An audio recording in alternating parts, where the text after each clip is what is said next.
13,000 feet पे बनी हुई अरुणाचल प्रदेश के अंदर एक ऐसी टनल हिंदुस्तान के अंदर जो कि अपने आप में एक अजूबा है, जिसका नाम है सेला टनल। सेला टनल नेशनल प्रोजेक्ट है। ये इंडिया की हाईएस्ट टनल है, वर्ल्ड की 3rd हाईएस्ट टनल है जी। पक्का इसको देखने के लिए लोग रुकते हैं वहाँ पे। विंटर्स में इनिशियली हमने 24 घंटे काम किया। 24 घंटे 6 4 शिफ्ट में रोटेशन। रात को भी काम चले। यस ये होता ही नहीं ना, कैसे करते हैं हम इसको फिर? सर क्या बात है। एक तरह से आप इस प्रोजेक्ट को इफेक्टिवली देखेंगे, प्रोजेक्ट 3.5 ईयर्स में ये प्रोजेक्ट कंप्लीट जी, जो कि पहाड़ों में एक बहुत बड़ी बात है। 13,000 फीट पे 100% की ये अचीवमेंट है। सबसे बड़ा जो हमारा ऐसा मोमेंट था वो क्लाउड बस था, जो जुलाई 23 में हुआ। क्या हुआ सर उसमें? उस दिन रात को तकरीबन 10 बजे मैं सैपर में मेरा लोकेशन है जी। वहाँ पे मैं था और अचानक ऐसा लगा कि भूकंप आ गया करके। पूरी धरती हिल रही थी, सब कुछ हिल रहा था, बहुत आवाज आ रही थी, ऐसा लग रहा था कि कुछ रोल कर रहा है। इसकी स्टडी 2013 में स्टार्ट किया था बॉर्डर रोड्स ने। बेसिकली हमें ये चूज करना था कि हम अपना टनल का स्टार्ट पॉइंट क्या रखेंगे। और पहाड़ों में क्या है कि आपको 1 मीटर भी सरप्राइज मिल सकता है और आपको हो उसके पूरे 1 किलोमीटर चले तब भी कोई सरप्राइज नहीं मिले। बट अगर 1 मीटर का सरप्राइज भी आपको बहुत समय आपका कंज्यूम कर सकता है। बहुत, वो 3-4 महीना आराम से 1 मीटर के सरप्राइज बिल्कुल ले सकता है।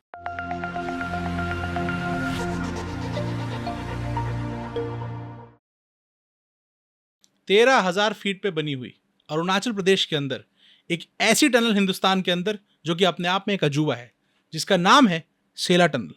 जेके सुपर पॉडकास्ट की जनता, एक बार फिर से आपका स्वागत है एक नए एपिसोड के अंदर। और ये प्रोजेक्ट पूरा किया है BRO ने, बॉर्डर रोड्स ऑर्गेनाइजेशन। और बॉर्डर रोड्स ऑर्गेनाइजेशन जब भी कोई प्रोजेक्ट करता है वो एक कमाल का प्रोजेक्ट होता है, वो एक बहुत ही उम्दा प्रोजेक्ट होता है, लेकिन वो एक बहुत जरूरी प्रोजेक्ट भी होता है। और इस एपिसोड में हमारे साथ जो है वो है colonel Ravikant Tiwari. Thank you so much.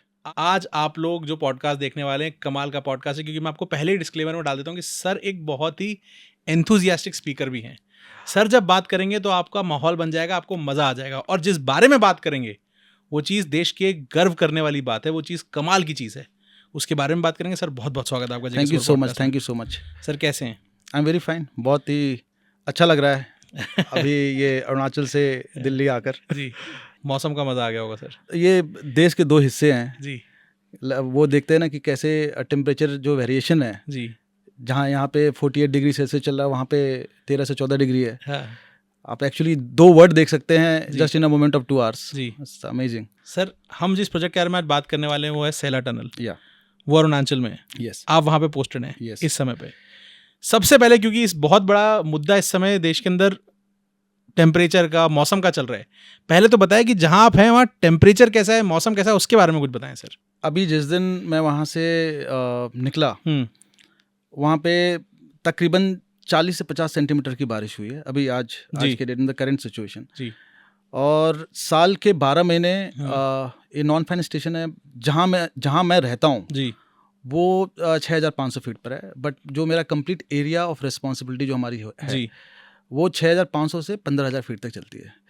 तो मतलब जो मेरा ट्रैवलिंग है, हाँ। जब वहाँ से मैं निकलता हूँ तो I am gaining around 8,000 feet मैं गेन करता हूँ जी। और मैं एक बारिश वाले इलाके से स्टार्ट करता हूँ और धीरे धीरे मैं बर्फ़ में पहुँच जाता हूँ। जी।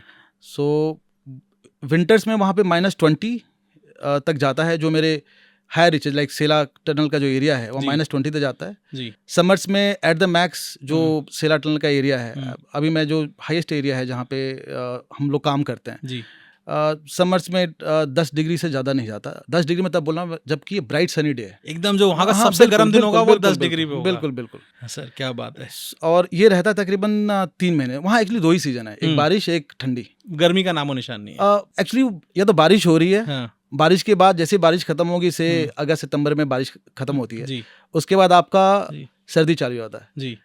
तो और कोई सीजन है ही नहीं जी। तो हम लोग बॉर्डर रोड्स ऑर्गेनाइजेशन में जो काम कर रहे हैं, हाँ। हम दिन देखते हैं कि किस दिन हमें अच्छा वक्त मिलेगा हाँ। और कैसे हम काम करेंगे। जी। तो हमारे लिए बहुत चैलेंजिंग रहता है कि अपना वो दिन ढूंढना कि कब हम एक अच्छा काम करेंगे। कमाल सर। सर पहले तो थोड़ा बहुत अपने बारे में बताएं और फिर थोड़ा बहुत इस प्रोजेक्ट के बारे में बताएं सर। मैं कर्नल रविकांत तिवारी हूँ जी। और मैं उत्तर प्रदेश को बिलोंग करता हूँ जी। अभी मैं देवरिया में सेटल्ड हूँ जी। अदरवाइज मेरा जो रूट है वो बलिया से है। जी। मैंने अपनी स्कूलिंग सैनिक स्कूल घोड़ाखाल से की है, नैनीताल से। जी। और थ्रू NDA and IMA मैं कोर ऑफ इंजीनियर्स में कमीशन हुआ एज अ लेफ्टिनेंट। जी। और अभी मेरे 18 साल मेरे सर्विस को हो गए हैं। जी। और मेरे बॉर्डर रोड्स में ये मेरा तीसरा एक्सपोजर है। जी। और इसके पहले मैं एक बार बॉर्डर रोड्स के साथ बाहर भी काम कर चुका हूँ और देश में लाहौल स्पीति एरिया में मैं रह चुका हूँ। ठीक है। अभी मैं as a task force commander posted हूँ अरुणाचल में जी। और सेला टनल प्रोजेक्ट का प्रोजेक्ट डायरेक्टर हूँ मैं जी। Otherwise as a BRTF commander मैं वहाँ पोस्टेड हूँ। जी सर, और इस प्रोजेक्ट के बारे में बताएं सर, ये सेला टनल प्रोजेक्ट है क्या सर? इसको थोड़ा डिटेल में देश को समझाएं कि क्या प्रोजेक्ट बन रहा है। सेला टनल प्रोजेक्ट बनाने के पहले जो सोच थी वो सोच 2010 में जब वहाँ NHPC काम कर रही थी तो उन्होंने सेला पास क्योंकि 13,700 फीट पर है, तो यहाँ पे विंटर्स जब मैं बोलता हूँ तो अक्टूबर से स्टार्ट हो जाता है और मई तक, हमने मई तक भी बर्फ़ देखी, पिछले साल मई तक बर्फ़ पड़ी थी, तो मैं अक्टूबर से मई तक की बात करूँगा। ठीक बात। एक बार बर्फ़ पड़ जाती है तो जो कम्यूटेशन है, जब आप इधर से तवांग की तरफ जाते हैं, तेजपुर की तरफ से तवांग की तरफ जाते हैं तो बहुत मुश्किल होता है बड़ी बड़ी गाड़ियों को जाने के लिए। 2010 में NHPC ने प्रपोजल दिया कि हम यहाँ एक टनल बनाएंगे, तो उन्होंने तकरीबन 12.5 किलोमीटर का टनल का प्रपोजल दिया था। बट 12.5 किलोमीटर जब टनल की बात करते हैं, इतनी लंबी tunnel, it is a very मतलब इतने लंबे टनल में दिक्कतें ज़्यादा हैं and mainly the cost of construction बहुत हाई, ह्यूज। तो कैसे भी करके प्रोजेक्ट में हामी नहीं भरी गई और ये प्रोजेक्ट हुआ नहीं। फिर उसके बाद BRO ने 2013 में एक प्री फिजिबिलिटी स्टडी की इस टनल के लिए। अब आप उस एरिया में जाएंगे, जब आप तेजपुर से स्टार्ट करेंगे, वहाँ 3 लोकेशंस है जो चोक पॉइंट्स बोलेंगे एक तरह से जी। एक नेचपू एरिया है, वो चोक पॉइंट इसलिए क्योंकि वहाँ बहुत फॉग होता है। ठीक है। फिर दूसरा आपका बॉम्डिला एरिया है, वो चोक पॉइंट इसलिए है क्योंकि वो बॉम्डिला सिटी के थ्रू जाता है and Bomdila town is a big town, तो उधर से मूवमेंट बिकम्स रेस्ट्रिक्टेड। फिर उसका तीसरा आपका सेला पास एरिया है। सर चोक पॉइंट को समझाते हैं, चोक पॉइंट किसे कहते हैं? चोक पॉइंट जहाँ से आपका जो मूवमेंट है आगे जाने के लिए आपको मुश्किल होगा। जैसे अगर आज के डेट में अगर इसी एरिया की बात करूं, दिल्ली में अगर मैं कनॉट प्लेस की बात करूं, करेक्ट, तो अगर मैं शाम को 6 बजे बोलूं तो एक चोक पॉइंट बन गया। ठीक बात है, बहुत डिफिकल्ट हो जाता है। द्वारका सेक्टर में अगर शाम को ट्रेवल करना है आज के डेट में, तो वो एक चोक पॉइंट हो गया शाम के 6 बजे के बाद। ठीक है। आप 1 किलोमीटर के लिए आपको शायद टाइम लग जाएगा अच्छा खासा, बस वो चोक पॉइंट हो गया। तो नेचपू के लिए बॉर्डर रोड्स ऑर्गेनाइजेशन ने एक टनल बनाई जो पिछले साल 12 सितंबर 2023 को इनॉग्रेट हुआ है। वो 500 मीटर की टनल है और उससे 6 किलोमीटर की बचत होती है जी। वो अभी फंक्शनल है, पब्लिक अब उसके थ्रू जा रही है जी।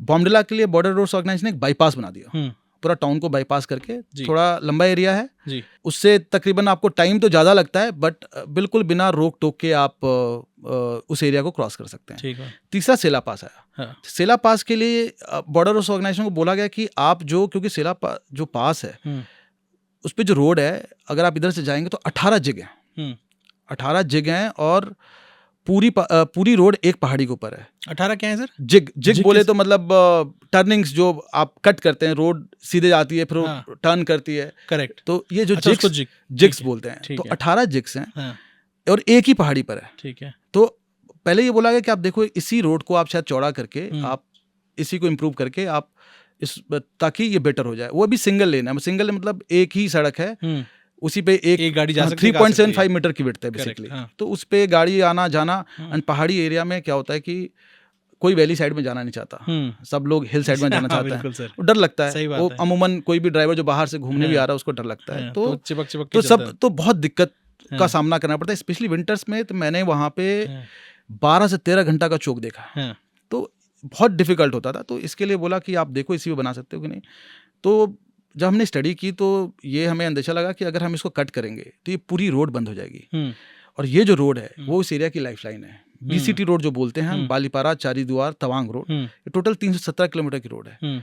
तो अगर बंद हो गया तो तवांग तक का पूरा एक्सेस, कोई और अल्टरनेट एक्सेस नहीं है। तो ये बंद हो गया तो आगे की सब लोगों को बहुत दिक्कत होगी, कंस्ट्रक्शन करने के लिए बंद करना ही पड़ेगा। तो हमने इसको शेल्फ किया और पूरा एक ग्रीनफील्ड अलाइनमेंट लिया, और क्योंकि अब इतना बड़ा हम टनल नहीं प्रपोज करना चाह रहे थे, तो उसके हिसाब से हमने स्टडी किया, अप्रोच रोड देखा, और फाइनली हमने प्रपोजल दिया कि हम इसमें 2 टनल बनाएंगे और बाकी रोड्स होंगी। ठीक है। 2 टनल का जो इनिशियल जो प्रपोजल था वो 500 मीटर और 1500 मीटर का था, बट बाद में जब हमने अपना जियोलॉजिकल स्टडी किया तो उसको फाइनली जो अभी हमने बना रखा है वो 1005 मीटर की एक टनल है। ठीक है। और 1600 मीटर की दूसरी टनल है, और उसके अलावा आपके 8.63 किलोमीटर की अप्रोच रोड्स हैं। ठीक है। But it is a complete greenfield alignment है। सर एक बार ग्रीनफील्ड अलाइनमेंट को समझाइए कि ये क्या होता है सर? ग्रीनफील्ड अलाइनमेंट, ठीक है, पूरा आंसर इसके नाम में ही है जी। जो भी जहाँ पे कोई आबादी ना हो, कोई पहले कुछ कोई कंस्ट्रक्शन ना हो, वो हो गया ग्रीनफील्ड अलाइनमेंट। तो इधर हमने जहाँ से, क्योंकि ये कम्प्लीटली भी आज जो रोड है ये बैसाखी एक लोकेशन है, वहाँ तक ये रोड डबल लेन है, मतलब 2 साइड से ट्रैफिक चल सकती है। ठीक है।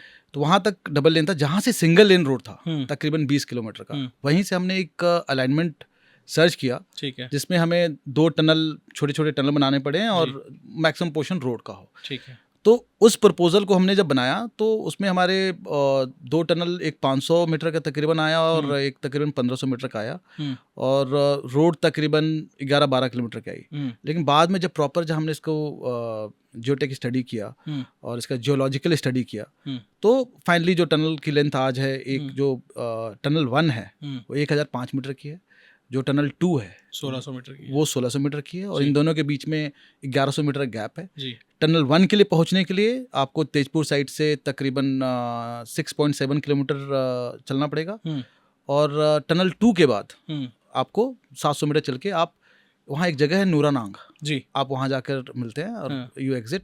इस टोटल प्रोसेस में आप 8 किलोमीटर बचते हैं। 8 किलोमीटर बड़ी चीज़ नहीं है, बड़ी चीज़ है कि आपका ये जो तेजपुर साइड से जो 18 जिग और जो सिंगल लेन रोड है वो बचता है। उसके बाद सेला टॉप से डबल लेन रोड है जी।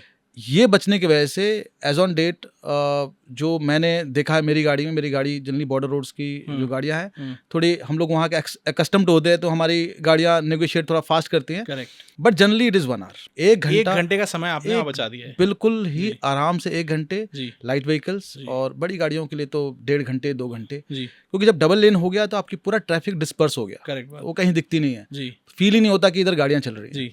वरना उस रोड पे हमेशा लगता था कि कितनी गाड़ियां चल रही, एक ट्रक खराब हो गया पूरा रोड ब्लॉक, पूरा रोड ब्लॉक।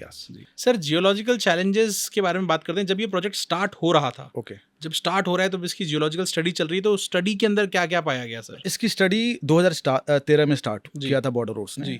इसमें हमने जियोलॉजिस्ट, जियोटेक इंजीनियर, बेसिकली हमें ये चूज करना था कि हम अपना टनल का स्टार्ट पॉइंट क्या रखेंगे जी, और हमारा टनल का एंड पॉइंट क्या होगा जी, हमारा रोड का स्टार्ट पॉइंट क्या होगा और रोड का एंड पॉइंट क्या होगा। ठीक है। ये यंग माउंटेन्स हैं जी, तो दे आर जनरली फ्रजाइल बोलेंगे तो मतलब वीक, कमज़ोर होते हैं जी, और इसमें ड्रिल और ब्लास्ट करना थोड़ा मुश्किल होता है। ठीक बात। तो हमें वो स्टेटा देखना था जहाँ पे मुश्किलें थोड़ी कम से कम हो जी, क्योंकि बीआरओ ने इससे पहले रोहतांग टनल किया था, उससे हमारा कुछ एक्सपीरियंस था, तो हमें पता था कि हमें अपना जो सर्वे का जो पोर्शन है उसको बहुत ही बखूबी करना है, ताकि आगे हमें जाके दिक्कत ना हो। तो हमें वो एरिया देखना होता है जहाँ पे एक तरह से टनल में बोले ओवर बर्डन बोलते हैं, जहाँ से आपका जो ओवर बर्डन है, मतलब आपका जब टनल बनेगा उसके ऊपर जो आपका अर्थ मास है वो कितना है, वो कम से कम हो। That was the main M. तो उसका वी डिड द स्टडी और हमने फाइनलाइज किया ठीक है, हमारी टनल का स्टार्ट पॉइंट ये होगा और एंड पॉइंट ये होगा। बट जब बाद में हमने चालू किया उसको काम करना, तो लगा कि यहाँ पे जो स्टेटा है काफ़ी वीक है। फिर हमने उसको थोड़ा सा तकरीबन 100 मीटर और शिफ्ट किया। तो जो आपने पहले किया वहाँ पे डिफिकल्ट था अर्थमास की वजह से, ऊपर जो अर्थमास वहाँ का जो स्ट्रेटा था, जो जियोलॉजिकल स्ट्रेटा ही था, वही बहुत वीक था। अगर उसे बनाते थे हमें आगे जाके बहुत दिक्कतें हो सकती थी। तो हमने उसको 100 मीटर और शिफ्ट किया, और उसके बाद वापस हमने देखा कि अब ये टनल अगर हम यहाँ स्टार्ट करते तो फिर कहाँ एंड होगा। फिर हमने उसको देखा, और इस प्रोसेस में थोड़ा सा स्टार्टिंग में टाइम लगा, बट मुझे लगता है कि जैसे हम किसी बिल्डिंग को बनाते हैं या किसी भी काम को करते हैं, सबसे जो इम्पोर्टेंट पहलू होता है वो है प्लानिंग। अगर आपने प्लानिंग ठीक किया तो and will always better. Correct. या मेहनत आप स्टार्टिंग में थोड़ा ज़्यादा कीजिए या पूरी ज़िंदगी भर मेहनत कीजिए। सही बात है। तो हमने ये डिसाइड किया कि स्टार्टिंग में थोड़ा मेहनत करके थोड़ा सा टाइम जो हमारा, अगर इसमें थोड़ा ख़राब भी होता है, ख़राब तो नहीं बोलूँगा, थोड़ा टाइम जो लगता भी है तो उससे कोई दिक्कत नहीं है। Ultimately what is our requirement कि ये जो टनल बाद में बने, उसके बनने के बाद हमें कोई दिक्कत ना हो, या बनने के दौरान कोई दिक्कत ना हो। अच्छी प्लानिंग की वजह से आपने 100 मीटर इधर शिफ्ट करने की वजह से आपका काम कंपैरेटिवली काफी इजी हो गया। कंपैरेटिवली हमें कोई बहुत सरप्राइजेस नहीं देखने पड़े। अदरवाइज पहाड़ों में क्या है कि आपको 1 मीटर भी सरप्राइज मिल सकता है, और आपको उसके पूरे 1 किलोमीटर चले तब भी कोई सरप्राइज नहीं मिले। बट अगर 1 मीटर का सरप्राइज भी आपको बहुत वो समय आपका कंज्यूम कर सकता है, बहुत, वो 3-4 महीना आराम से 1 मीटर के सरप्राइज बिल्कुल ले सकता है, डिपेंडिंग वो कितना बड़ा सरप्राइज है। अगर पूरा ही कोलैप्स हो गया, कैविटी बोलते हैं इसको, अगर पूरा ही कोलैप्स हो गया, उसको क्लियर करते करते वो कैविटी को रोकते रोकते हमारी बहुत टाइम चला जाता है। तो प्लानिंग के बाद आपका जो इंस्ट्रूमेंटेशन होता है, जो आप मशीन्स वगैरह लगाते हैं, वो सब बहुत इंपॉर्टेंट हो जाता है, ताकि आप कंटिन्यूस स्टडी कर सके कि आपको ड्रिल ब्लास्ट करने के बाद उसके अंदर क्या हो रहा है। सर अब इस पूरे पॉडकास्ट को थोड़ा और पर्सनल लेवल पे ले चलेंगे कि आप जब पहले दिन वहाँ पहुँचे, जब आपको पता पड़ा कि आपकी पोस्टिंग वहाँ हो गई, तो आपका एक्सपीरियंस क्या था जब आप वहाँ पहुँचे, आपने देखा है कहाँ पे उस समय पे प्रोजेक्ट खड़ा था, वहाँ से बात को बताइए सर। जब मैं इस प्रोजेक्ट के लिए गया, मेरे से पहले कर्नल परीक्षित मेहरा, सेना मेडल जी, उनको बॉर्डर रोड्स में टनल मैन भी बोला जाता है, जी। उन्होंने इससे पहले रोहतांग टनल में काम किया, जी। यहाँ काम कर रहे थे, तो वो भी एक्सपर्ट हैं टनल में। और मेरी जब पोस्टिंग आई, मैं एक जियोटेक इंजीनियर हूँ जी। From IIT Kharagpur. अच्छा, आप IT से आई engineer T I have done MTech from IIT Kharagpur. कमाल सर। ठीक है, तो हमारा इसके IIT में इसके पोर्शन टनलिंग का कुछ पोर्शन कवर होता है जी, बट थ्योरी और प्रैक्टिकल बिल्कुल अलग चीज़ होती है। जमीन आसमान का आप फर्क बिल्डिंग आप डिज़ाइन करेंगे पेपर पे, hmm. You can be the best designer, but जब आप ग्राउंड पे करते हैं तो बहुत सारी चीज़ें होती हैं, जी, बहुत सारी अटकलें आती हैं जो आप सोचे नहीं होंगे आपने। सोचे नहीं होंगे। फिर आपको लगता है कि इसमें हम कौन सा हाँ। फार्मूला लगाएंगे, वहाँ फार्मूला काम नहीं करता है, वो आप कैसे डिसीजन लेते हैं एज पर द कोड, जो कोड्स होते हैं कैसे आप क्या करते हैं। वहाँ से मैं वहाँ गया तो स्टार्टिंग में जब मैंने टनल को अपने आंखों के सामने देखा। आप कब पोस्ट हुए सर वहाँ पे? मैं मार्च 2023 में पोस्ट 23 में पोस्ट हुए। या और तब तक काम कितना हो चुका था सर? तकरीबन 85% हो गया था। हो गया था। और वो एरिया जब आप वहाँ पहली बार पहुंचे तो क्या रहा सर वहाँ पे? वहाँ पे रोड नहीं था पहुंचने के लिए, मतलब रोड एक तरफ से था, दूसरी तरफ से रोड अभी अंडर कंस्ट्रक्शन था जी। और टनल के अंदर तो केवल पानी पानी चल रहा था, क्योंकि टनल के अंदर क्या होता है, ड्रेनेज होता है जी, और ड्रेनेज के बाद सरफेसिंग होता है, वो उस टनल में था नहीं, तो उसमें तो गाड़ी जा नहीं सकती थी। दूसरे टनल में भी जो दूसरा टनल है, वो जो 1600 मीटर का टनल है, उसमें आपका एक स्केप टनल है और एक मेन टनल है, क्योंकि एज पर कोड क्या होता है कि जब कोई भी टनल 1500 मीटर से बड़ी होती है जी, तो उसमें एक स्केप टनल देना अनिवार्य है, ताकि कोई भी एक्सीडेंसी हो तो वो तो ये 1600 मीटर की तो एक पैरेलल स्केप टनल हमने दे रखा है जी। तो वो भी, उसमें भी कोई सरफेस नहीं था, हाँ, इसमें भी तकरीबन 50% हाँ, सरफेस वाज नॉट देयर। हाँ, और ऊपर लाइनिंग होती है, जो आप टनल का फिनिश पोर्शन देखते हैं, जी, जो पूरा बेसिकली लाइनिंग बोले तो सीमेंट पोर्शन जो देखते हैं पूरा जी, कर्व पोर्शन, जी, वो भी उसमें भी हो ही रहा था। हाँ, तो काफ़ी काम बचा था और मैं जब देखा कहीं से पानी ऊपर से आ रहा है और कहीं पे आइसिंग हो रखी है, मतलब पानी ऊपर से निकल रहा है, वो फ्रीज हो गया, मतलब it was that cold in the month of March. तो वो भी था स्टार्टिंग में जाने के बाद, कहीं से थोड़ा चूर है तो वो फ्रीज हो जाता था फटाफट। या it was frozen, it was frozen at that point of time. Sir ऐसी कंडीशन में इंसान कैसे ऑपरेट कर रहे हैं? सल्यूट है जो लोग वहाँ पे, जितने भी हमारे वर्कर्स जिन्होंने काम किया, हैट्स ऑफ टू देम। मतलब अब बड़ी एक्चुअली क्या होता है कि अब ऐसी जगह पर जब काम करते हैं तो आपको पहले एक्लिमेटाइज होना होता है, तो पहले उनको एक्लिमेटाइज करते हैं, फिर वहाँ काम करते करते आपकी बॉडी, जैसे अभी मैं वहाँ से आया हूँ तो मुझे यहाँ आने में एक्लिमेटाइज होने में शायद इस गर्मी में एक्लिमेटाइज होने में 10-15 दिन लगेंगे और यहाँ के लोग जब वहाँ 13,000 फीट में जाएंगे तो उनको उस एरिया में एक्लिमेटाइज होने के लिए 10-15 दिन लगेंगे जी। सो दे आर एक्लिमेटाइज्ड और फाइनली अब प्रोजेक्ट देखिए, जो भी वर्कर जो काम करते हैं उनका एम अपने परिवार को चलाना है, तो वो तो कहीं नहीं जाएंगे। 13,000 फीट में उनकी सैलरी भी ठीक अच्छी होती है जी। और अल्टीमेटली द एम की एक नेशनल प्रोजेक्ट था, इसको करना था, तो हम लोग बैक में थे, जो भी सपोर्ट हमारी तरफ से चाहिए हमने हमेशा दिया। सर मैं एक समझना चाहता हूँ कि उस प्रोजेक्ट को करने वाले जो वर्कर्स हैं, आप लोग हैं, साइकोलॉजी क्या है आप लोग की, आप लोग क्या सोच रहे हैं, आप लोग किस तरह वहाँ पे ऑपरेट कर रहे हैं, वो समझना चाह रहा हूँ सर मैं थोड़ा डेप्थ में। हमारी साइकोलॉजी मतलब ऐसे जगह पे एक ही रहती है। सबसे बड़ा मोटिवेशन क्या है? नेशन है।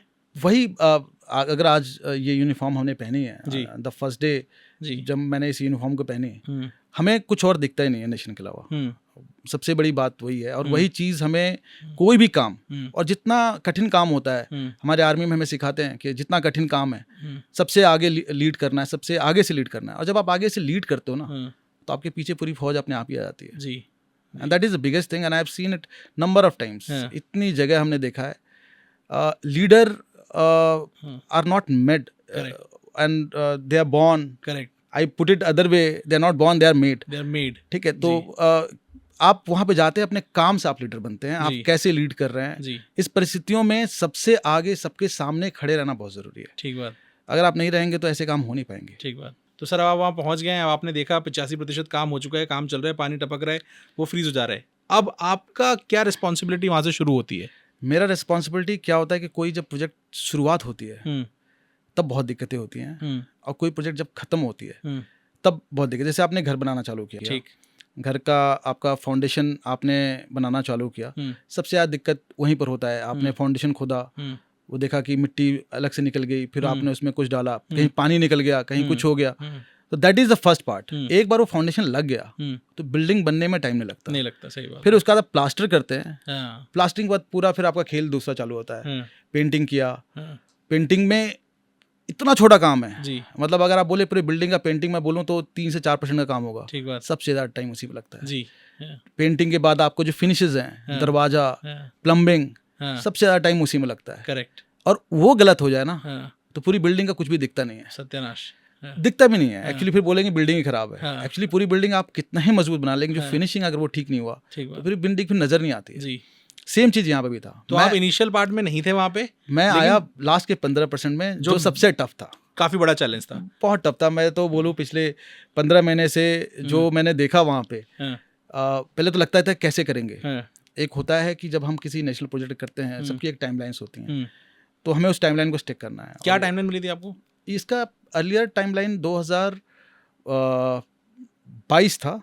22 के बाद एक साल एक्सटेंड हुआ, 23 पहुंचा, फिर फाइनली 24 में कंप्लीट हुआ। और कितना समय लग गया सर इसको करने में? 5 साल, एग्जैक्टली 5 साल लगे इसको करने और में। अगर कोई सोच रहा है कि 5 साल में कर पाना इतना समय क्यों लग गया, तो आप उसे बताएं कि सर ये 5 साल। एक्चुअली 5 साल आप देखें तो ये प्रोजेक्ट 9 फरवरी 2019 को honourable prime minister Shri Narendra Modi ने इसका शिलान्यास किया था। जी, और अप्रैल 2019 से प्रोजेक्ट चालू हुआ। जी, उसके बाद कोविड आ गया, सबको पता है। कोविड का एक वेव 19 में आया, कोविड 19, 2021, बेसिकली 2 साल पूरा पूरे आपके उसमें वो तो ऐसे ही चले गए। जी, उसके बाद आपका एक्चुअली फिर आपने काम करना चालू किया, तो एक तरह से आप इस प्रोजेक्ट को इफेक्टिवली देखेंगे तो प्रोजेक्ट 3 ईयर्स से ज़्यादा में 3.5 ईयर्स में ये प्रोजेक्ट कंप्लीट जी, जो कि पहाड़ों में एक बहुत बड़ी बात है। 13,000 फीट पे 100% की ये अचीवमेंट है। सर अगर कोई व्यक्ति आज को मान लीजिए कोई कह रहा हो कि यार ये तो बहुत समय लग गया, बहुत समय लग गया, अगर वो वहाँ चला जाए तो आपके हिसाब से उसे क्या एक्सपीरियंस होगा? उसके बाद वो नहीं बोलते हैं। That is the truth.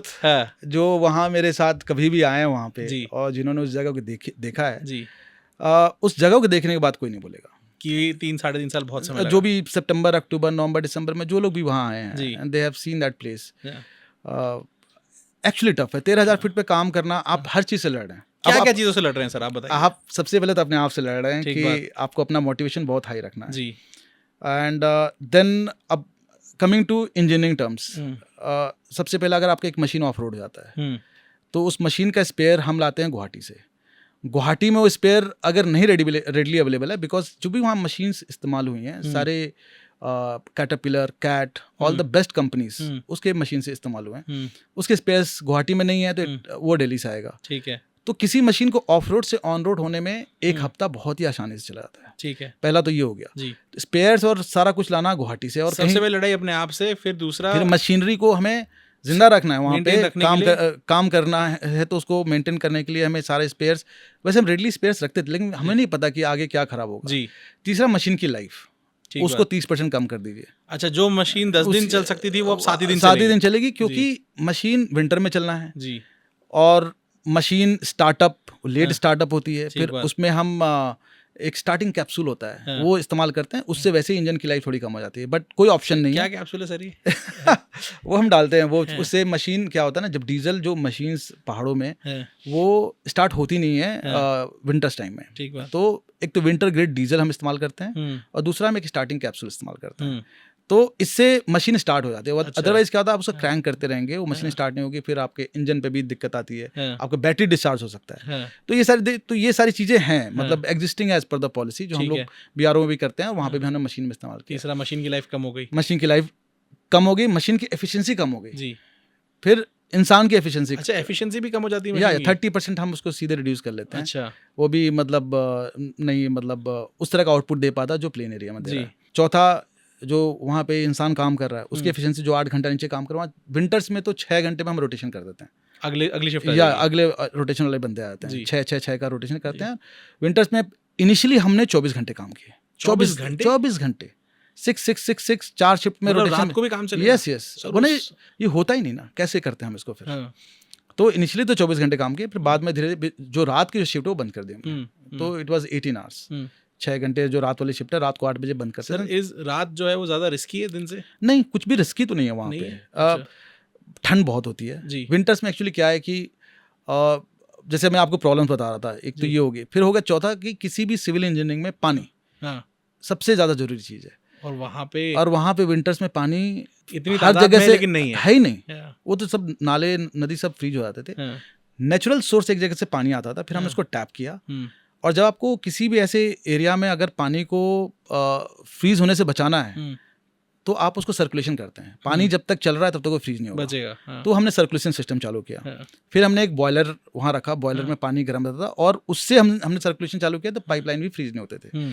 और तो ये 24 घंटा सर्कुलेट होता रहेगा वो, हाँ, उसको सर्कुलेशन में रखते थे, कोई ऑप्शन था नहीं। और बॉयलर के साथ कनेक्टेड रहते थे क्योंकि अब कंक्रीटिंग करनी है तो आपके जो एग्रीगेट हैं, जो पत्थर हैं, वो उस टेम्परेचर में आप उसको इस्तेमाल नहीं कर सकते। सही बात है।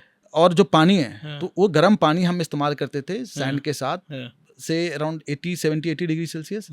तो ओवरऑल टेम्परेचर जो नॉर्मल टेम्परेचर है जो रिक्वायर्ड है अराउंड 20 से 22 डिग्री का टेम्परेचर रिक्वायर्ड होता है मिक्सिंग के टाइम पे, तो वो हम इंश्योर करते थे ताकि जो हमारा कंक्रीटिंग का जो आउटकम है वो डिजायर्ड जो रिजल्ट है वो हमें मिले।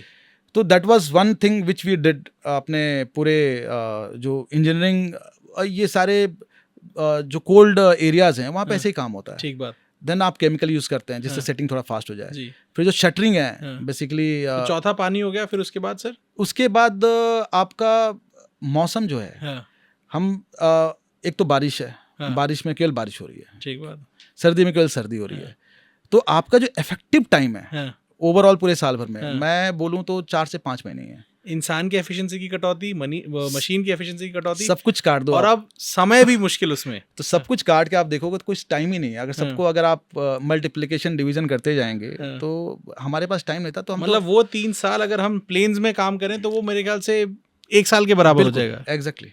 सर एक सवाल आपसे पूछना चाहता हूँ। एक हमारा सेगमेंट है जिसे कहते हैं जेके सुपर अचीवर्स मोमेंट। ऐसा कोई मोमेंट, ऐसा कोई पल, ऐसा कोई क्षण जो आप लोगों ने इमेजिन नहीं किया हो, आपके सामने बहुत बड़ा चैलेंज आया हो, आप लोगों ने और आपकी टीम ने उसे ओवरकम किया हो और करने के बाद शायद उसको अकम्प्लिश करने के बाद आप लोग इमोशनल फील करते हो, ऐसा कुछ है सर? सबसे बड़ा जो हमारा मतलब ऐसा मोमेंट था वो क्लाउड बस्ट था जो जुलाई 23 में हुआ। क्या हुआ सर उसमें? उस दिन रात को तकरीबन 10 बजे, मैं सैपर में मेरा लोकेशन है, वहाँ पे मैं था और अचानक ऐसा लगा कि भूकंप आ गया करके। ठीक है। एक्चुअली भूकंप का रीज़न ही बताऊंगा ऐसा फील क्यों हुआ। पूरी धरती हिल रही थी, मुझे लगा कि कुछ तो हुआ है। फिर मैं बाहर निकला, इट वाज रेनिंग, बहुत बारिश हो रही थी। फिर जो हमारे सामने जो नदी दिरांग रिवर, वो उस नदी में बड़े बड़े बोल्डर्स, बड़ी बड़ी टहनियाँ, एकदम काला पानी, ये बिल्कुल उसमें चल रहा था। अब ये अंदाजा नहीं था कि ये क्लाउड बस्ट हुआ क्या, क्योंकि क्लाउड बस्ट वो तो क्लाउड बस्ट का बाद का आफ्टर इफेक्ट है जो हमारे इधर आया था। तब हमने इसको चेक किया तो पता चला कि हमारा जो सेला टनल का जो अप्रोच रोड 1 है, जो बैसाखी से जाते हैं, जो 6.7 किलोमीटर की रोड है, उसके ऊपर क्लाउड बस्ट हुआ था। और क्लाउड बस्ट मतलब बहुत सारा क्लाउड मतलब पूरा कंप्लीट डाउनपोर, एक बार में इतना सारा पानी आता है, इतना डिस्चार्ज होता है कि रास्ते में जितना भी आपका पत्थर है, टहनियाँ हैं, पानी का लेवल इतना बढ़ जाता है। एक पत्थर निकलता है, बड़ा सा पत्थर, एक बोल्डर दूसरे बोल्डर से टकराता है, वो भी निकलता है, तीसरा चौथा।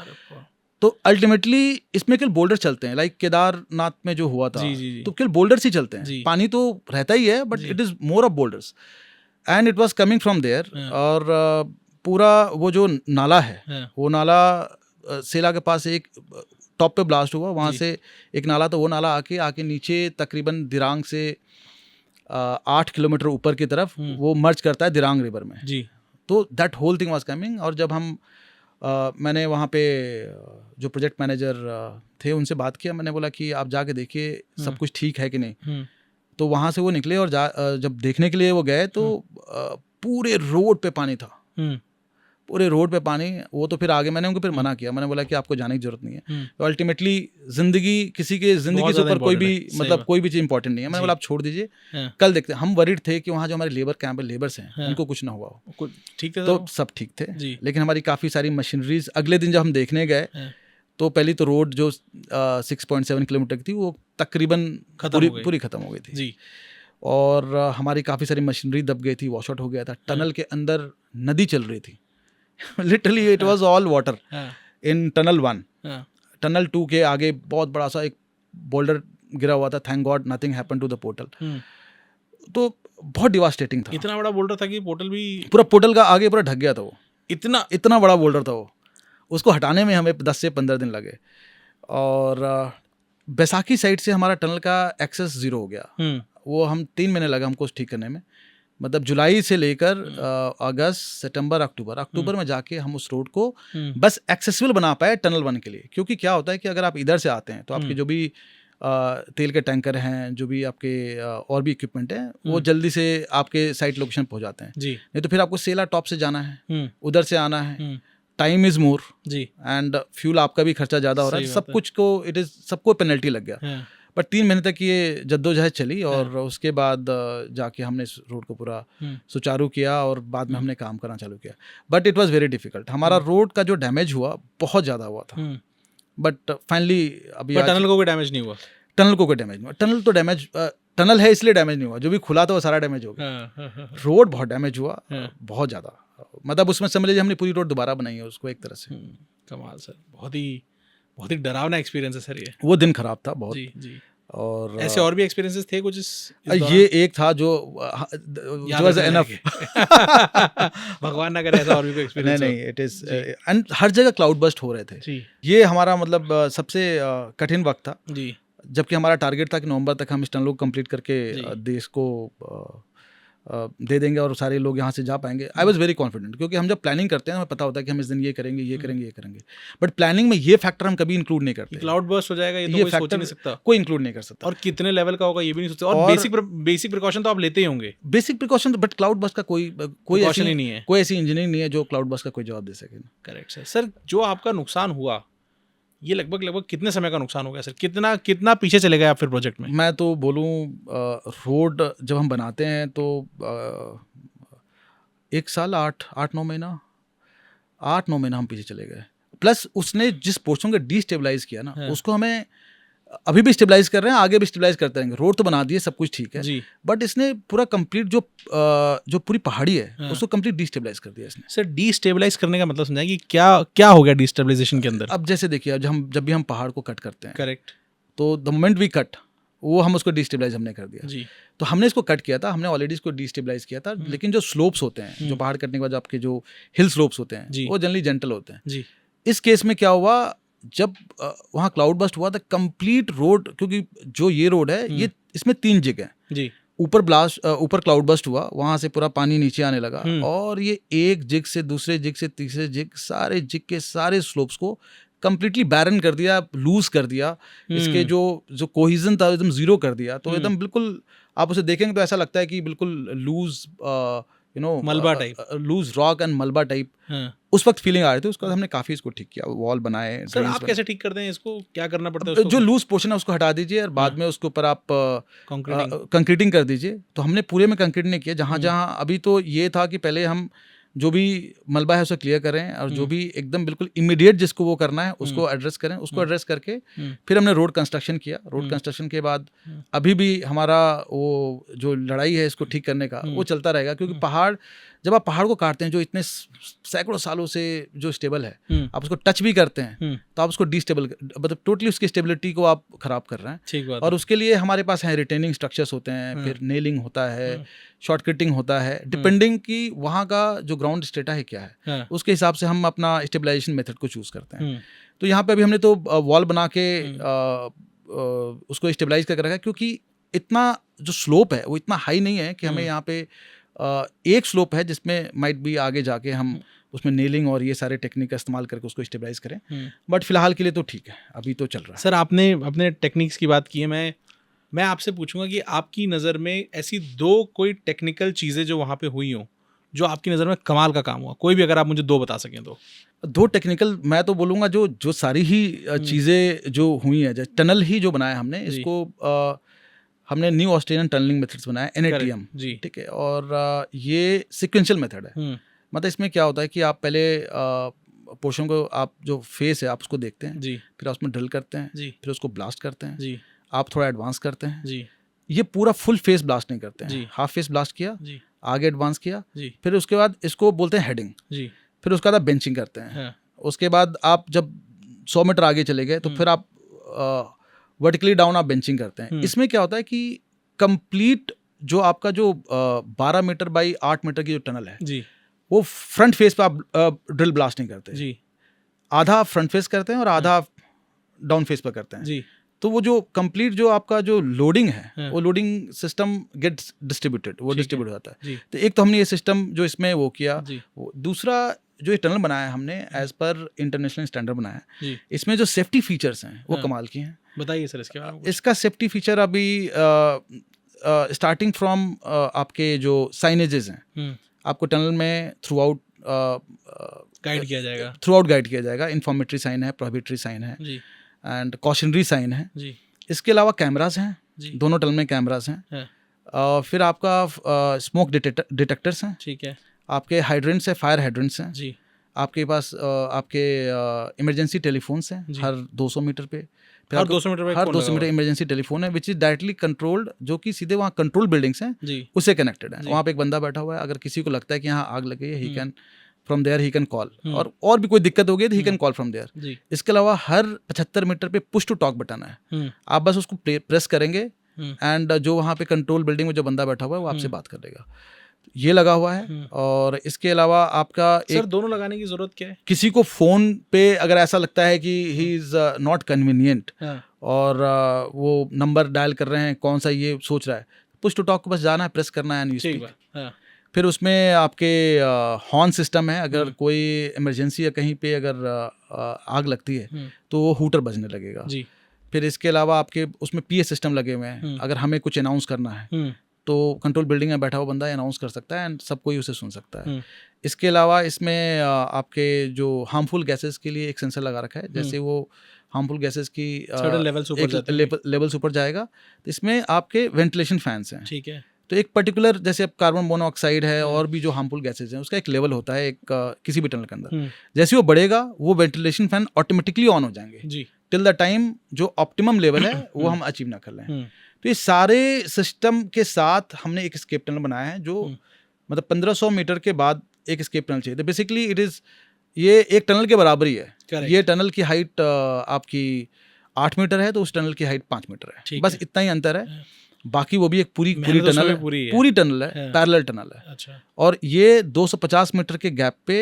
आपके एक्सेस हैं इस टनल में थ्रू आउट तो अगर कुछ आपदा होती है या कुछ दिक्कत होती है तो मेन टनल को बंद करके इसमें एक आपके गेट्स इमरजेंसी गेट्स हैं उसके थ्रू आदमी पैदल आपके स्केप टनल में जा सकता है और वहाँ से निकल सकता है और बाकी जो इस आपदा है उससे हम राहत पा सकते हैं उससे। सर अब वहाँ आप पहुँचे अब आखिरी 15% काम बचा हुआ है उसमें क्या था सर और उसमें क्या क्या काम हुआ। जो आखिरी का 15% था उसमें आपका टनल की जो फाइनल जो लाइनिंग होती है जी जो बेसिकली लाइनिंग बोलो तो कंक्रीट जो फाइनल कंक्रीट क्रूड टर्म में बोलो तो ठीक है जो कंक्रीट की जो लाइनिंग होती है वो था जी सरफेस था जो नीचे जो पेमेंट की जो नीचे पेमेंट जो कंक्रीट सरफेस होती है जी वो था जी फिर आपका ड्रेनेज था जो टनल के ऊपर जो पानी आता है जी वो पानी ड्रेन आउट होके बाहर निकल जाए थ्रू निकलता है that drainage was there complete electrification was there जो कि बहुत चैलेंजिंग रहता होगा सर। हाँ पूरी जो कंप्लीट जो थ्रू आउट टनल हमें इलेक्ट्रिफिकेशन करना है सेंसर्स लगाने हैं सेंसर्स को कनेक्ट करना है और उसको हमें SCADA that is supervisory control automatic data acquisition system SCADA बोलते हैं जी उससे कनेक्ट करना है उसको टेस्ट करना है जी मतलब दैट इंक्लूड्स कैमरा साइनेज ठीक है आपका फायर फाइटिंग सिस्टम सारे चीज उससे कनेक्ट करके उसको टेस्ट करना जी ये और इसके अलावा फिर फाइनल आपका टचअप जो मार्किंग रोड आपके रोड फर्नीचर्स होते हैं रोड फर्नीचर्स बोले तो आपका सेंटर लाइनिंग हो गया आपका एज लाइनिंग हो गया आपके कैट आइज हो गए ये और प्लस पूरा रोड पे पूरी सरफेसिंग जी और सरफेसिंग के बाद उसका road furniture correct plus outer जो गेट्स होते हैं वो और प्लस बिल्डिंग ये जो दोनों बिल्डिंग है जो कंट्रोल बिल्डिंग है जो दोनों टनल के स्टार्टिंग पर है ये दोनों बिल्डिंग का बनना ये सब बहुत बड़ा मतलब 2 बिल्डिंग बन रही है रोड बन रही है टनल बन रहा है तीन चीजें ढांचा तैयार होने के बाद उसकी जो प्रॉपर फिनिशिंग है आखिरी का वो सारा काम आपने देखा है। बिल्कुल आपने एक बिल्डिंग अगर आपको बनाने कहीं अगर आप ऐसे प्लेन एरिया में बनाएंगे तो वो बिल्डिंग तकरीबन कितने टाइम में बनती है तकरीबन वो 8 से 9 महीने से। जब मैं गया तो वहाँ एक बिल्डिंग आधी थी और एक बिल्डिंग 0 थी तो एक बिल्डिंग पूरी बननी थी जिसके अंदर हमारा पूरा कंट्रोल सिस्टम आना जी वो भी डबल स्टोरी वो भी 13,000 फीट पे जी तो वो एक अपने आप में एक लड़ाई थी। वो कितने दिन में बनी सर आप लोगों से? ये टुक 1 ईयर 1 साल लग गए एक साल में आपने हाँ, वो भी एक कर साल दिया। पूरी बिल्डिंग बन गई। हाँ। अभी कुछ चीज़ें जैसे उसमें जो बाकी कमरे हैं जो मतलब एक्चुअली जो हमारे एडमिनिस्ट्रेटिव पर्पस के लिए जी उसको हम टारगेट किया कि उसको हम बाद में करेंगे। जी पहले हमारा जहाँ पे इक्विपमेंट रहेगा, जी जहाँ जनरेटर रहेगा, जी वहाँ पे दोनों एंड पे आपके 2-2 जनरेटर हैं। जी। तो एक तो इलेक्ट्रिक हमने एक्सटर्नल इलेक्ट्रिक सप्लाई भी ले रखा है, जैसे टनल के अंदर जो लाइटिंग है वो रहे। प्लस अगर वो नहीं रहता है Backup भी है। फिर जनरेटर बैकअप है। जी। अभी वो जो एक्सटर्नल इलेक्ट्रिक सप्लाई है that is in process, July and तक वो एक्टिवेट हो जाएगा। जी बट अभी हम जनरेटर पे ही throughout day and night उसका जी। पूरा बैकअप देकर जी। रखा हमने। तो ये सारा जो काम था, हाँ, ये ये सब 15 आपको महीने का देखना काम था, था। प्लस इनॉग्रेशन जी। जो बहुत बड़ा हमारे लिए चैलेंज था। सर उस दिन को डिस्क्राइब करिए सर। देखिए इसका ऑनरेबल प्राइम मिनिस्टर ने ही इसका इनॉग्रेशन किया 9 मार्च 2024 इसी साल। जी ये हमें पहले से ही पता था। और वो जो इलाका है, जैसे मैंने बताया कि उस इलाके में सुबह से शाम तक का वेदर कुछ पता नहीं होता है। जी सुबह एकदम ब्राइट सनी होगा, सडनली 10 बजे के बाद वहाँ क्लाउडी होगा जी। और 1 बजे के बाद वहाँ बर्फ पड़ने लगेगी। अचानक से कुछ भी हो सकता है। मतलब जो आपका वेदर फोरकास्ट जो आपके ऐप पे दिखाते हैं जी वो आज तक कभी सही मुझे नहीं। तो सही नहीं दिखे। अब जो भी इसका रीजन है, बहुत है। सारे हमने वेदर फोरकास्ट वाले ट्राई किए, जी। But exact weather, light snow है। हैवी स्नो में कन्वर्ट हो जाता है, हैवी स्नो लाइट स्नो में कन्वर्ट हो जाता है। जी तो ये सारे प्रोसेस हमने बहुत देखे। तो उस दिन ऑनरेबल प्राइम मिनिस्टर आने वाले थे वहाँ पे, बट उस दिन इतना खराब मौसम था, इतना फॉगी वेदर था कि वहाँ जो लोग फिजिकली खड़े थे, हमारे DGBR lieutenant general Raghu Srinivasan VSM जी। वो वहाँ पे थे, जी चीफ इंजीनियर ADG जी और MLA वहाँ के लोकल MLA जी वो लोग वहाँ खड़े थे इनॉग्रेशन के लिए। और इतनी ठंड थी वहाँ पे, हमने वो मोटे वाले जैकेट जो हम पहनते हैं जी वो पहन रखे थे, हाँ। वो ग्लव्स पहन रखे थे, और ग्लव्स पहन के ऐसा लग रहा था कि हमारे हाथों में ग्लव्स नहीं है। जी मतलब इस दिन वो 9 मार्च 2024 की बात कर रहा हूँ, जी। मार्च में, मतलब ऐसा वेदर था उस दिन। हाँ। फिर भी जैसे सेना में कहा जाता है कि जो एक बार काम ठान लिया हो तो करना ही करना ही करना है। तो मोदी जी ने इसका इनॉग्रेशन फाइनली ईटानगर से वर्चुअली किया। जी और बहुत बढ़िया इवेंट रहा। जी और जैसे इनॉग्रेशन हुआ, इनॉग्रेशन के बाद हमने इमीडिएटली 1 घंटे बाद पब्लिक को हमने उधर से आने जाने दिया, एक्सेस दे दिया। एक्सेस दे दिया। जी और पब्लिक वो तो रुकना ही नहीं चाहती थी। पब्लिक चाहती थी कि बस इस टनल का एक्सेस कब मिले, कब इसके थ्रू हम जाएं। दुनिया देखना चाहती थी कि ये क्या टनल सिस्टम है। जी और मेरे ख्याल से लोग लगता था पहले एक टनल है, बट ये एक ट्विन टनल सिस्टम है, 2 टनल हैं। जी और पहला टनल अलग है, दूसरा टनल अलग है। हाँ। दोनों में डिज़ाइन सेम है, बट एक में स्केप टनल है, एक में नहीं है। हाँ। तो आपकी पूरी जो टनल इंजीनियरिंग है, अगर किसी को हमें क्रूड वे में समझाना हो हाँ। कि कौन सी टनल होती है जिसमें स्केप टनल नहीं होता है, किस में होती है, ये सारी चीज़ें वहाँ पे समझाया जा सकता है। अपने आप में किसी की पढ़ाई के लिए भी अगर कोई टनलिंग पढ़ना चाहता है तो बहुत कमाल अच्छा का है। It's a good study location also. अगर आप Correct. जाके देखेंगे 13,000 फीट पे कैसे काम हुआ है, जी ये बहुत ही मेहनत और काबिल तारीफ है हर एक शख्स जो इस टनल के कंस्ट्रक्शन से जुड़ा रहा है। सर आसपास क्या बदला सर, लोकल कम्युनिटी में क्या बदला, आप लोगों ने वहाँ की ज़िंदगी को किस तरह से ट्रांसफॉर्म कर दिया, आपने अपनी नज़रों से जो चीज़ें देखी हों उन एक्सपीरियंसेस को बताइए सर। देखिए सबसे बड़ा वहाँ दिक्कत होता है, सबसे ज़्यादा दिक्कत होती है वहाँ विंटर्स में, सबसे ज़्यादा, क्योंकि सेला पास पे जब एक बार बर्फ़ पड़ जाती है तो आप टायर में चेन लगाते हैं, उसके बावजूद जब तक वो बर्फ़ क्लियर नहीं होगी, से अगर रात को किसी की तबीयत ख़राब होती है, 8 बजे तबीयत ख़राब होगी, जल्दी क्या होता है विंटर्स में, क्योंकि हाई एल्टीट्यूड एरिया है, तो किसी को अगर हाइपरटेंसिव कोई आदमी है उसकी दिक्कतें उस वक्त ज़्यादा बढ़ जाती हैं। और आप विंटर टाइम में जब टेम्परेचर आपके माइनस में रहते हैं तो आपकी एक्टिविटी, ओवरऑल एक्टिविटी भी कम हो जाती है। जी।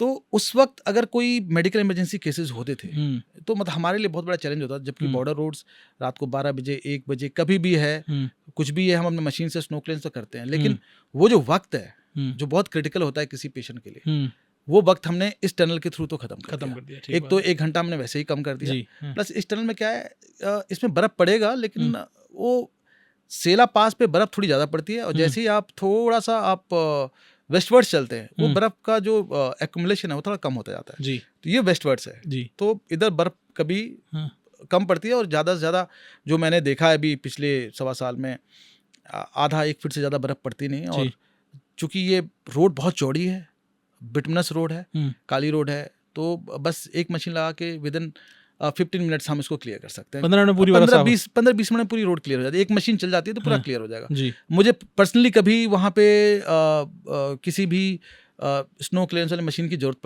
पड़ी नहीं आज तक। आप 4x4 गाड़ी है, आप आराम से थ्रू आउट टनल आप आराम से निकल जाएंगे। तो पहला तो ये फायदा हुआ।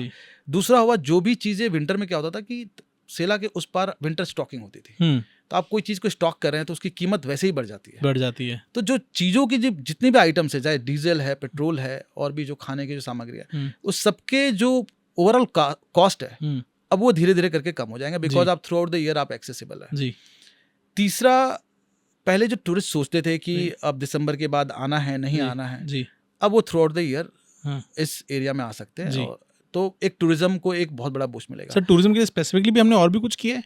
टूरिज्म के लिए अब देखिए, टूरिज्म के लिए वहाँ पे एक टनल जो नेचपू बनी है और ये बन गई है, तो अगर दोनों का ओवरऑल टाइम मैं देख लूँ तो आपने 1.5 आवर्स कम कर दिया है। पहले जो लोग तवांग के बारे में सोच नहीं पाते थे एक दिन में ट्रेवल करने के लिए, आप गुवाहाटी से तवांग, अगर आपके पास थोड़ा सा ट्रेवलिंग का आप बैठ सकते हैं गाड़ी में, तो आप एक दिन में गुवाहाटी तवांग यू कैन पहुंच जाएंगे एकदम आराम से। 8 घंटे में आप मेरे लोकेशन पहुंचते हैं, वहां से 3 घंटे में आप तवांग पहुंचेंगे, तो ओवरऑल टाइम बढ़ गया है। तो ये ओवरऑल टाइम कम होने से क्या है, टूरिज्म इनफ्लक्स वहां मैंने पिछले से आज साल में तकरीबन डबल का मैंने चेंज देखा है। अच्छा, ज्यादा बहुत ज्यादा, 2 गुने लोग आ रहे हैं। 2 गुने लोग आ रहे हैं। इसके अलावा आपका जो उसकी वजह से क्या है, आपका टूरिज्म सेक्टर बूस्ट कर गया। टूरिज्म सेक्टर बूस्ट किया तो अब होटल्स बढ़ने लगे। अभी रिसेंटली वहाँ पे तवांग में ताज होटल का इनॉग्रेशन हुआ है। अच्छा, या so that is a good signage. Dirang में एक बहुत अच्छा एक अभी होटल बना है जहाँ में हमारा हेडक्वार्टर लोकेटेड है। तो होटल बनने से लोगों का एम्प्लॉयमेंट बढ़ गया। करेक्ट। तो ये सारी चीज आपको overall economics of the area जो सोशल इकोनॉमिक होता है वो इम्प्रूव हो गया, और वो एरिया में लोग धीरे धीरे कनेक्टेड होंगे। उनको पता चलेगा कि अब देश में भी कैसे तरक्की हो रही है और कैसे चीज़ें हो रही हैं।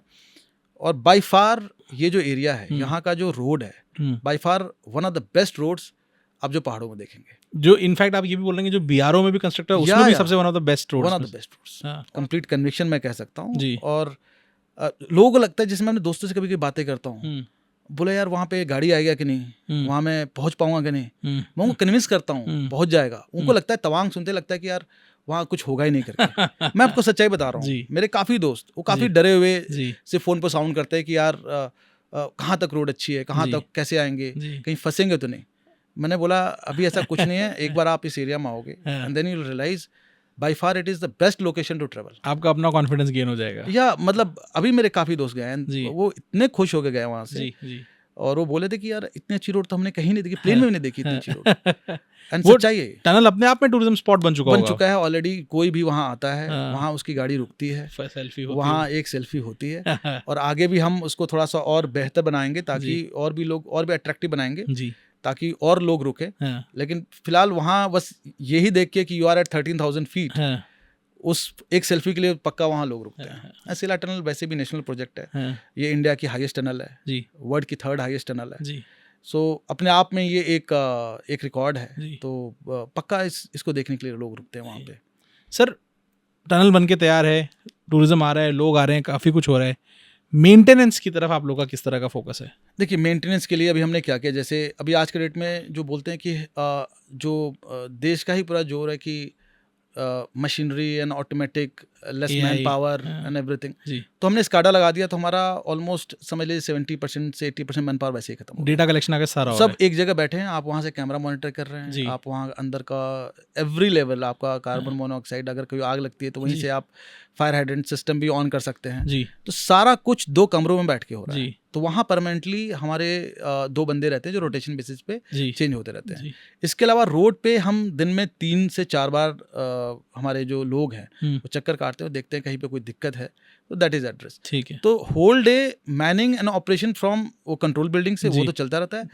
टनल में भी हमारे अभी, क्योंकि अभी 3 महीने पहले इनॉग्रेशन हुआ है, तो हम अभी भी कुछ लोग टनल में डेली कम से कम 2 से 3 बार टनल के अंदर हम भेजते हैं कि कहीं पे, क्योंकि वहाँ मॉइस्चर बहुत है। ठीक बात है। तो कभी कभी वो मॉइस्चर आपके एमसीबी में इंट्रैप हो जाते हैं और वहाँ की लाइट सिस्टम में कोई ना कोई दिक्कत कभी कभी होने लगती है। तो वो सारा देखने के लिए कि सारे लाइट्स ठीक से काम कर रहे हैं कि नहीं, सारा कुछ अंदर ठीक है कि नहीं, कहीं पे कोई दिक्कत नहीं। तो अभी हम बहुत ही फ्रिक्वेंट बेसिस पे उसको मॉनिटर करें।